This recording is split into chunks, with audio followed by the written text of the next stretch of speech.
Kaixo, lagunak, Arratsaldeon.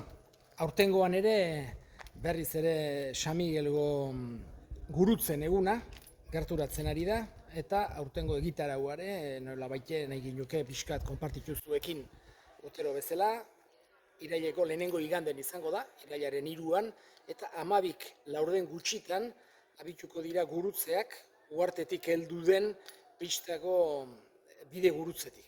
Handik abituko dira, 12an elizan izango die beti bezala konfesioak nahi dunantzako, ospakizun penitentziala, eta 12 erditan meza.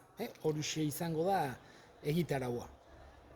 Aurtengo bero honekin gu kiskaltzen ari gea, eta han fresko egoteko esperantzan etorri, San Miguelera. Aria goien fresko egongo delakoan, haintxe elkartzen gean aldan gehienak. Gure zonaldoeko gurutze guztik eta pertsona guztik danak gonbidatuta zaudete, eta gaineko jende etorri nahi duen guztik baita ere, badu tokia danak ongi etorrik izango zeate. Besarkada handi bat. Aio.